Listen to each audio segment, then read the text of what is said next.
What do you do when you want to see something so far into space that you'll never be able to reach it?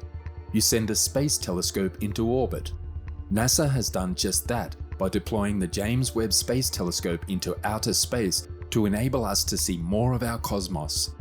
The very edge of the universe will be one of the targets of the Space Telescope. The discoveries at the universe's edge promise to be terrifying. What will the first telescope observe at the universe's edge? How does it affect you? Join us as we investigate the startling discovery made by the James Webb Space Telescope at the universe's edge that shakes everything. Humans have long been intrigued by what lies beneath our feet, but as our research equipment becomes more advanced, our fascination has grown to include deep space.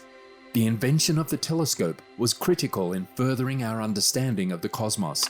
While the concepts of the telescopes were known in the late 16th century, the first telescopes were not made until 1608 in the Netherlands.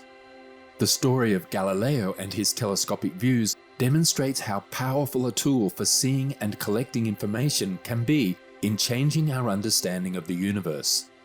Early telescopes were largely used for making observations on Earth and assisting with activities such as surveying and military tactics. But Galileo Galilei became one of a small bunch of astronomers who aimed the telescopes towards the heavens. Galileo created his own telescope after learning about the Danish perspective glass in 1609, and the exhibition of the telescope secured him a lifetime lectureship at the university following his initial success.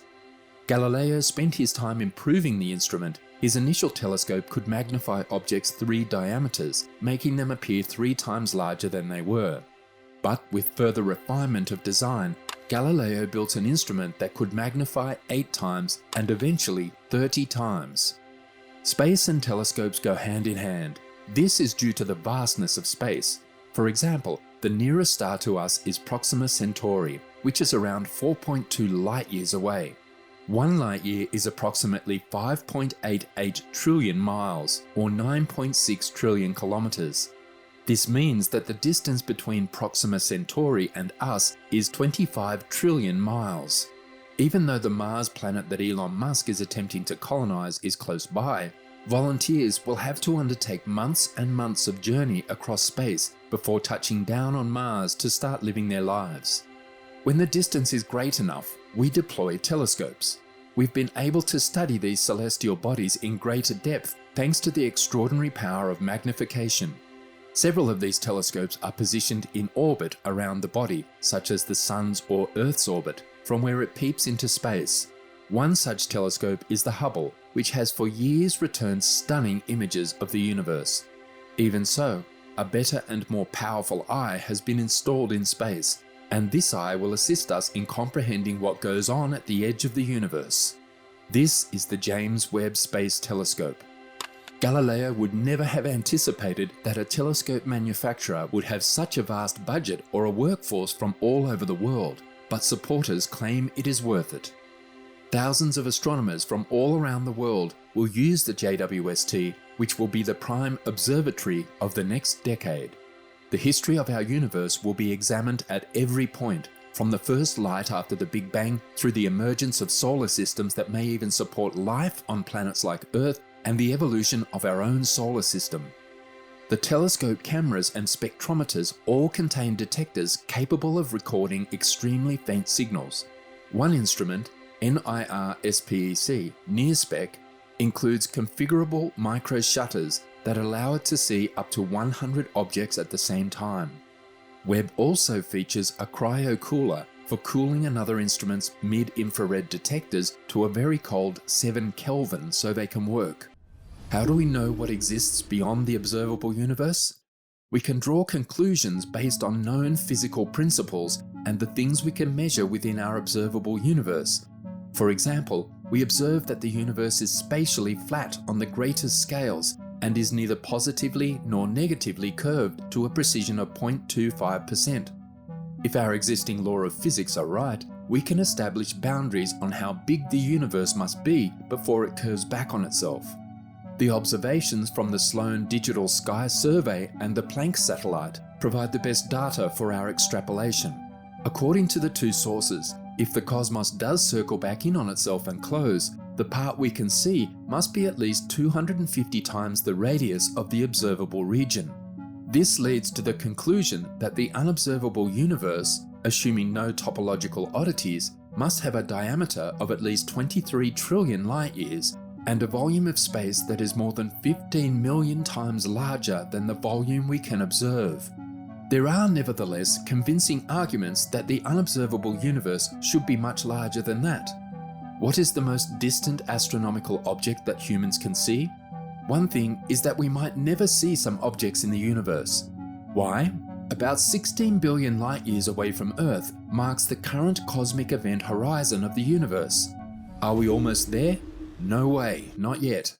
This is the maximum distance at which light can ever reach us if it began at that distance today. This indicates that beyond 16 billion light-years, the expansion of space is faster than the speed of light itself. Since light must travel through an expanding universe, it will never reach us. This also means that we will never be able to see any event that may have occurred today beyond the cosmic event horizon. However, telescopes such as the JWST allow us to look much farther.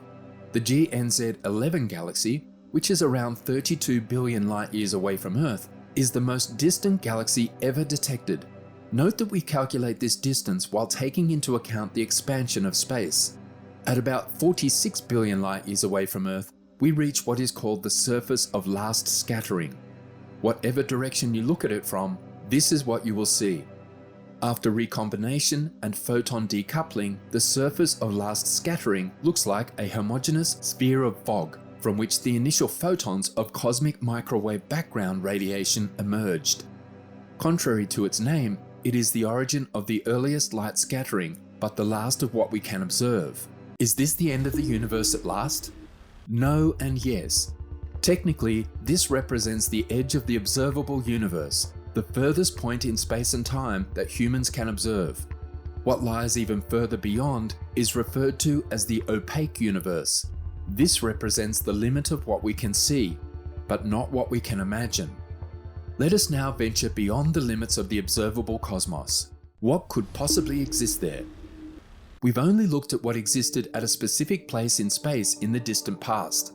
What might potentially exist there is a more inconceivable question.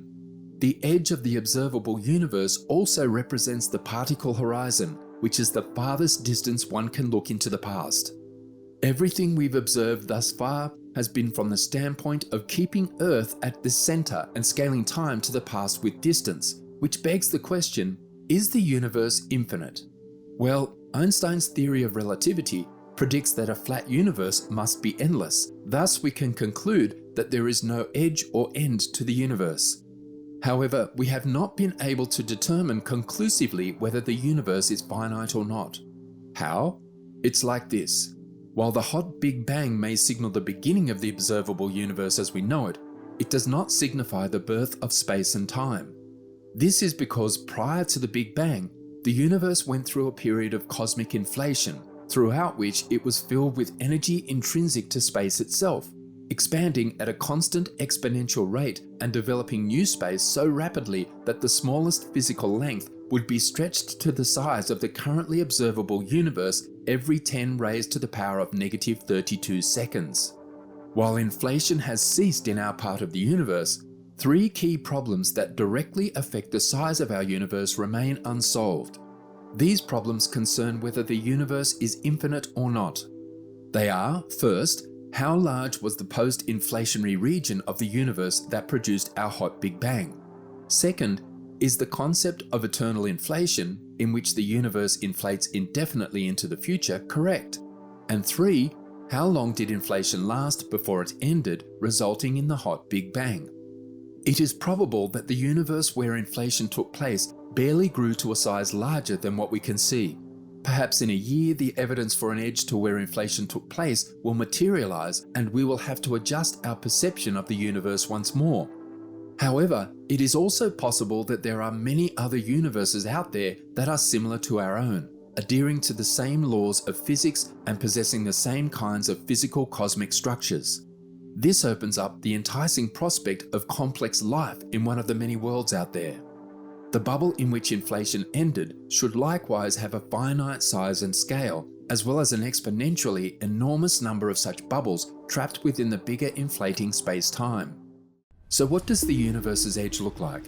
You've probably heard of flat earthers and dismissed them. But if they could apply their flat surface hypothesis to the universe as a whole rather than just the Earth, they might be correct.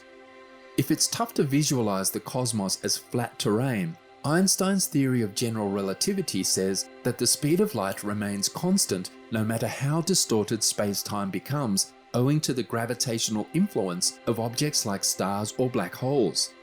As a result, it makes the most sense since the entire amount of universe in existence is bounded by an event horizon, which is a boundary over which no light can escape and is constantly expanding in all directions at a rate significantly faster than the speed of light.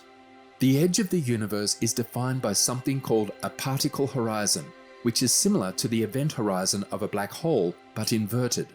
However, it's crucial to acknowledge that the edge of the universe does not exist in the manner you might believe it does. How? You might think that the edge of the universe is a place where you could turn around and see a zoomed out view of everything, including every galaxy, planet, star, and so on. But this is probably not the best way to think about it. At least not in terms of space, which explains that even if you were to catch up with the edge, there would simply be more universe. According to the theory, this is not a problem that can be solved by envisioning the entire universe as some kind of object or point of observation. It simply is. Instead, imagine you could step outside of the universe and hold the entirety of its contents in your hands. What would you have? Most likely, a sphere-shaped object that stays the same size in your hands even as the components inside shift around.